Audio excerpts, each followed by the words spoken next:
The first message came while I was standing in line to board. A vibration against my palm light, almost harmless. I glanced down. We're on board. A text from my wife. Nothing unusual. Nothing alarming. Just a sentence floating in the cold blue airport light. I typed back a quick coming, then looked over my shoulder, expecting to see my daughter. Small backpack, sleepy eyes searching for me like she always did. But the space behind me was empty. Too empty. I scanned the seats, the windows, the restroom doors. No sign of her. Then another buzz. A second message. Longer. Colder. We voted her out. She'll celebrate alone. My hand froze on the boarding pass. The chatter around me flattened into a suffocating hum. It was supposed to sound like a joke. But my wife didn't joke like that. Not anymore. Not since her family began treating my daughter like she was an intruder in their bloodline. And then the gate door sealed. The plane pushed back. And my daughter wasn't beside me. My heart didn't drop. It hardened sharp enough to cut me from the inside. I whispered her name once. Quiet. Prayer. Then I walked. Not fast. Not panicked. Just focused. A straight line toward the only place she could be. Alone, abandoned, waiting for someone who never should have left her. The storm started deep under my ribs. Cold first. Then deadly. I didn't know the whole truth yet. But I could feel it pressing against my spine. 9 hours later when I finally found her. Shaking, silent, curled in the corner of that airport. I understood. Not everything can be forgiven. And not everyone deserves to be called family. She didn't speak at first. Just buried her face in my jacket. Breathing those small broken breaths kids make when fear has been sitting inside them too long. When she finally lifted her head, her voice cracked. Dad, they told me you left too. I closed my eyes. Didn't tighten my arms, didn't let my voice break. Emotion is a luxury. Clarity is survival. They lied. That's all I said. And something inside me shifted. Not anger, anger burns hot. This was cold, sharp, surgical. A realization that took a seat in my mind without asking. My wife hadn't made a cruel mistake. She'd made a plan. Coordinated, practiced one. The patterns were suddenly visible. Small betrayals I'd excused. Whispers that died when I entered a room. My daughter being cropped out of photos. Excluded from trips.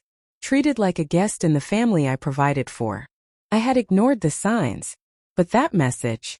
That was consensus. A vote. My family, people I fed, supported, trusted, decided my daughter wasn't one of them. And my wife led the charge. That night, after settling my daughter in the airport hotel, I opened my laptop. Phone logs. Bank statements. Backups. Restored messages. Hidden photo folders. And then one name repeating. Her ex. The man she barely remembered.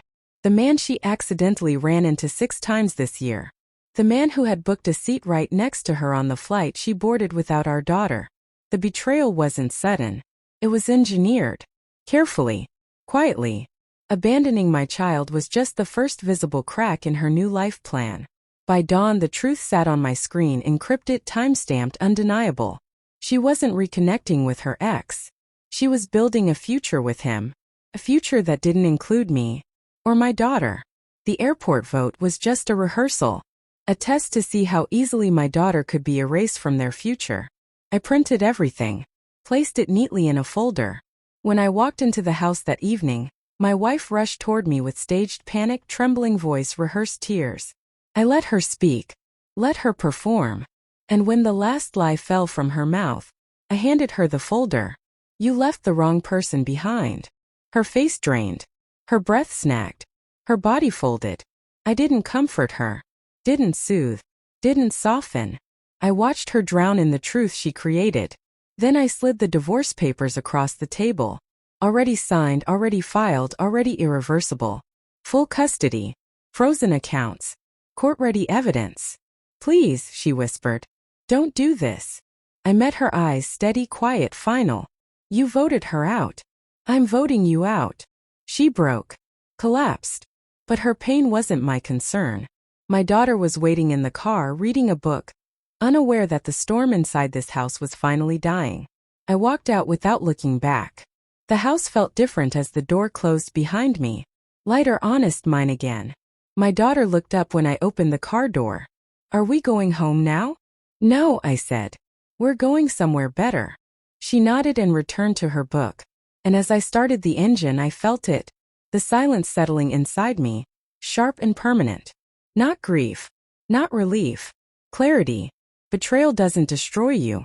It reveals you, shows you who you should have stopped loving long before the damage was done. The plane took my wife away. The truth kept her away. And I didn't chase her. The final line came like a whisper from someplace cold. Some families are built by blood. Others are rebuilt by choice. And I finally chose right. Thanks for watching.